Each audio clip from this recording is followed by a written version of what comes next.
इंद्रायणी नदी शांतपणे वाहत होती. देहू गाव अजून साखर झोपेतच होतं. सकाळच्या धुक्यात नदीकाठचा परिसर जणू काही एखाद्या रहस्याची साक्ष देत उभा असतो.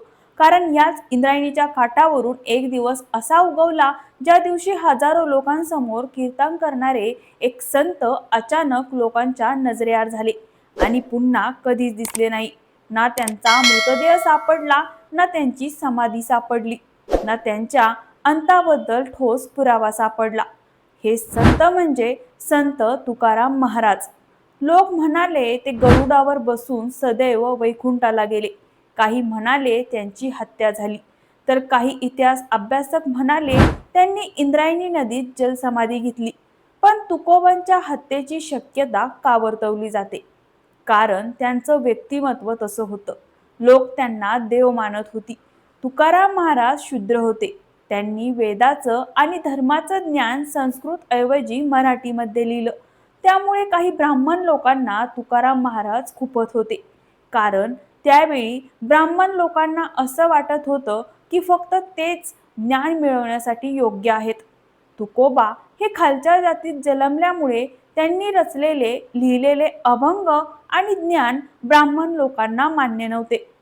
ब्राह्मणांच्या अधिकाराचे हे उल्लंघन आहे असं ते समजत होते. कुणाच्या परवानगीने तुकाराम महाराज हे करतात असं ब्राह्मण लोकांचं म्हणणं होतं. त्यामुळे विद्रोही तुकाराम या पुस्तकाचे लेखक डॉक्टर आह साळुंके म्हणतात, ब्राह्मणवादी लोकांनीच तुकाराम महाराजांची हत्या केली आहे.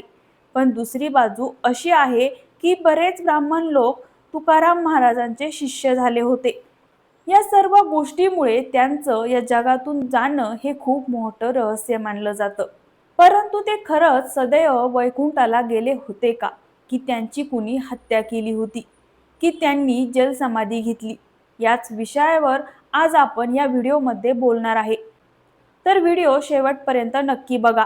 जर दिलेली माहिती आवडली तर प्लीज चॅनलला सबस्क्राईब करा. संत तुकाराम महाराज हे मूळचे पुण्यातल्या देहू गावचे. हे गाव इंद्रायणी नदीच्या काठी वसलेलं आहे.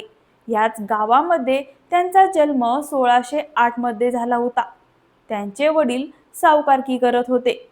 म्हणजे गरजू लोकांना उसने पैसे द्यायचे आणि नंतर ते पुन्हा रिटर्न घ्यायचे किंवा त्या बदल्यात त्या किमतीच्या दुसऱ्या वस्तू घ्यायच्या.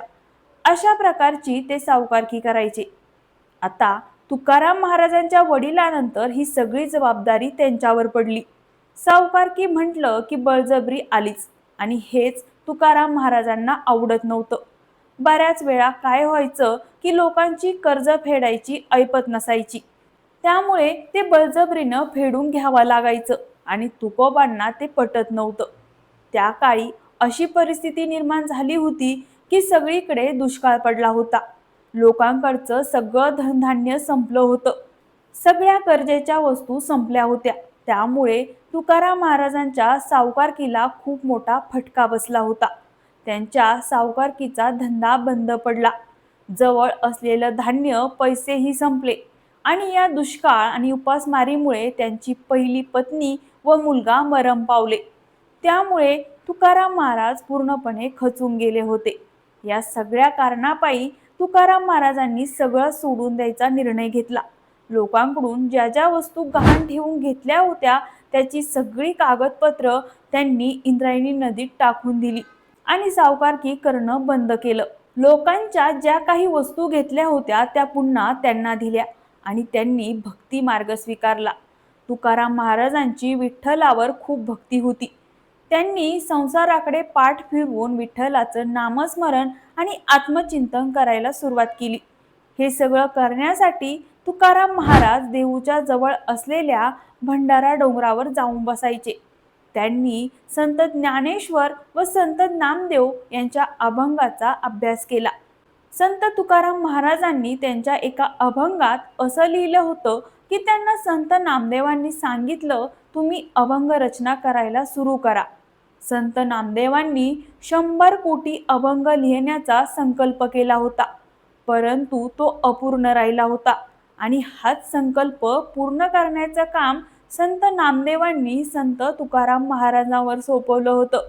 त्यानंतर तुकाराम महाराज विठ्ठल भक्तीत एवढे गुंतले होते की त्यांचं घर आणि प्रपंचावरचं लक्ष विचलित झालं होतं. आणि याच कारणामुळे त्यांची दुसरी पत्नी आवली त्यांच्यावर चिडायची, रागवायची आणि विठ्ठलालाही बरं वाईट बोलायची. कारण तुकाराम महाराज संसारात लक्ष देत नसल्यामुळे त्यांच्या पत्नीला एकटीला संसाराचा गाडा चालवावा लागायचा. पण तुकाराम महाराज भक्ती मार्ग सोडायला तयारच नव्हते. त्या काळात ज्ञान व धर्म संस्कृत भाषेत असायचं. ते सामान्य लोकांना समजत नसायचं. तेव्हा ब्राह्मण लोक ज्ञानावर फक्त त्यांचाच हक्क आहे असं वागायचे. त्यामुळे सामान्य लोक वेदांचा अर्थ कधीच समजू शकले नाही.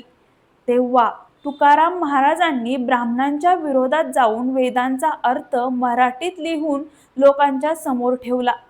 त्यावेळी त्यांचं असं म्हणणं होतं की देव कोणत्याही एका वर्गाचा नसतो, तर तो गोरगरीब सर्वांचाच असतो. परंतु तुकाराम महाराजांच्या या सर्व गोष्टी खटकत होत्या ते म्हणजे त्या कालचे कट्टरपंथी रामेश्वर भट आणि मंबाजी यांना.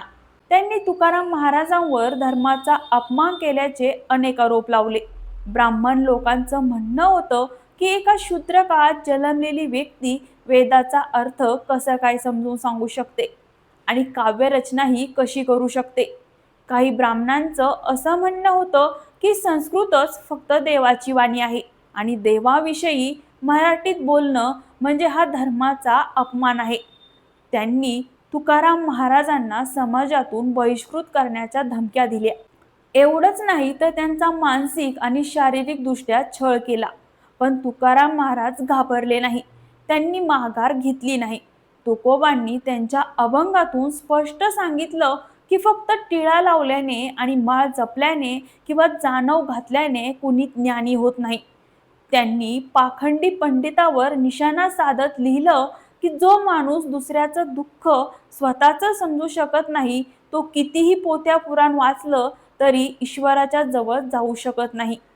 तुकाराम महाराजांनी लिहिलेलं सर्व ज्ञान शास्त्राच्या विरोधात आहे असं ब्राह्मण लोकांचं म्हणणं होतं.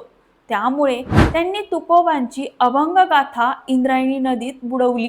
तेव्हा तुकाराम महाराज खूप दुःखी झाले होते. त्यांनी 13 दिवस अन्न पाण्याचा त्याग केला आणि फक्त पांडुरंगाचं नामस्मरण करत बसले. पण आश्चर्याची गोष्ट म्हणजे बुडवलेल्या गाथेची सर्व पाने नदीतल्या पाण्यात तरंगू लागली. लोकांमध्ये कुजबूज सुरू झाली की हा एक चमत्कारच झाला. तेव्हापासून लोक तुकाराम महाराजांना देवाचं रूप मानू लागले होते. हळूहळू दिवस बदलत गेले. तुकोबांच्या भजन कीर्तनासाठी लोकांची मोठी गर्दी जमा होत होती. ब्राह्मणांच्या कार्यक्रमाऐवजी लोक तुकाराम महाराजांच्या कीर्तनाला जाऊ लागले. तुकोबांनी जे उपदेश केले लोक ते गांभीर्याने घेऊ लागले होते. त्यांनी लोकांना अन्यायाविरुद्ध आवाज उठवण्यास सांगितलं. ते म्हणायचे, मी स्वतः अभंग लिहू शकतो, ज्ञान प्राप्त करू शकतो, तर तुम्ही का नाही. त्यांनी सामान्य माणसाला त्यांचा हक्क मिळवण्यासाठी प्रेरित केलं. फक्त संस्कृतच देवाची वाणी आहे याच्या विरोधात तुकाराम महाराज होते.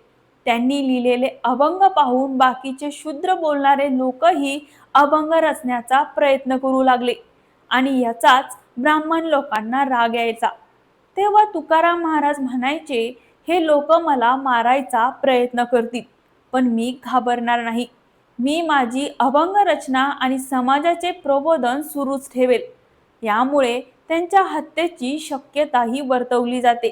असं म्हटलं जातं की तुकाराम महाराज त्यांच्या काळात म्हणत होते, आता माझं काम पूर्ण होणार आहे. त्यामुळे असाही प्रश्न पडतो की महाराजांनी स्वतःच समाधी घेऊन आपलं जीवन संपवलं तर नसेल ना. आणि याच प्रश्नावर अनेक लेखकांनी वेगवेगळे मतं मांडलेले आहे. बहुजनांचे मारेकरी या पुस्तकाचे लेखक आहे बापू राऊत. यामध्ये त्यांनी सांगितलं की तुकाराम महाराजांची हत्या झाली होती आणि ही हत्या ब्राह्मण लोकांनीच केली होती. कारण तुकाराम महाराजांनी शूद्र असूनही अभंग रचना केली, ज्ञान मिळवण्याचा प्रयत्न केला. ब्राह्मणवाद्यांच्या मते शूद्र लोकांचे काम फक्त सेवा करणे हेच आहे. त्यांना लिहिण्याचा आणि ज्ञान मिळवण्याचा अधिकार नाही. त्यांनी गाथा लिहून महापाप केला आहे.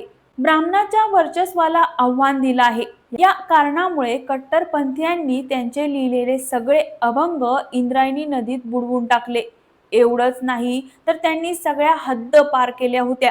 तुकाराम महाराजांना बदनाम करण्यासाठी त्यांच्याकडे वेश्या सुद्धा पाठवल्या होत्या. परंतु त्या वेशांचा तुकाराम महाराजांनी आदर केला आणि त्यांना परत जायला सांगितलं. या षडयंत्रकाटी लोकांनी तुकाराम महाराजांना संपवण्याचा प्लॅन बनवला.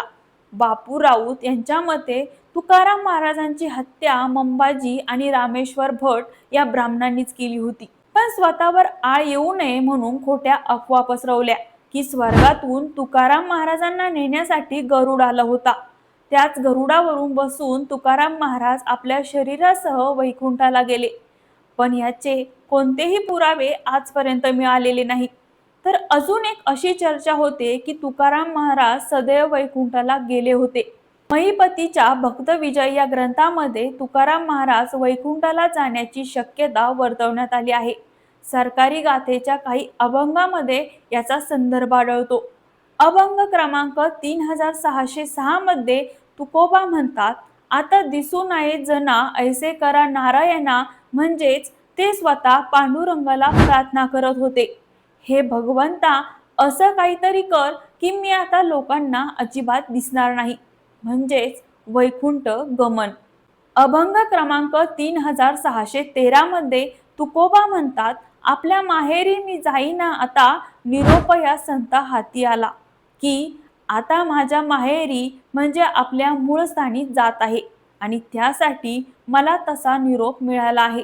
यावरून असं दिसून येतं की तुकोबांना आपल्या वैकुंठ गमनाची पूर्वसूचना अगोदरच मिळाली होती. त्यांना स्वतःलाच वैकुंठाला जायचं होतं. त्यांची तशी इच्छा होती. जेव्हा तुकोबा वैकुंठाला जात होते तेव्हा तिथे संत आणि गावातले काही लोकही उपस्थित होते. त्या लोकांना तुकाराम महाराजांनी सांगितलं, आता मी वैकुंठाला जात आहे, आणि तुकोबा महाराज गायब झाले.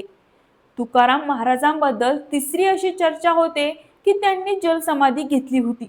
लेखक राजची ढेरे म्हणतात की तुकाराम महाराजांचा अंत इंद्रायणी नदीजवळ झाला होता. याचे पुरावेही उपलब्ध आहे आणि हे बरोबर आहे, कारण बऱ्याच इतिहास अभ्यासकांनी असंच लिहिलं आहे की तुकाराम महाराज आपल्या शेवटच्या क्षणी इंद्रायणी नदीजवळच होते. लेखक राजची ढेरे म्हणतात की तुकोबांची वैकुंठ गमनाची कथा पुढे जाऊन वारकरी संप्रदायात प्रसिद्ध झाली आहे, पण याचे कोणतेही पुरावे नाहीत. परंतु तुकाराम महाराज आपल्या शेवटच्या क्षणी इंद्रायणी नदीजवळ होते, त्यामुळं त्यांनी जलसमाधीच घेतली असावी असं त्यांचं म्हणणं आहे, कारण त्यांचा मृतदेह कधीही सापडलेला नाहीये. तुकाराम महाराजांच्या जीवन समाप्तीच्या या 3 चर्चा कायम होत असतात, परंतु तिन्हीपैकी एकाचेही पुरावे अजून उपलब्ध नाहीत.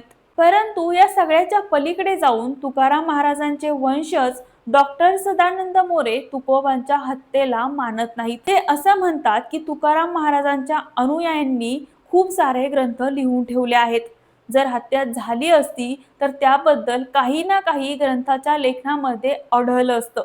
तसंच सदानंद मोरे यांच्यासोबत इतरही अनेक इतिहास अभ्यासक असं म्हणतात की संत तुकाराम महाराज हे छत्रपती शिवाजी महाराजांच्या समकालीन होते.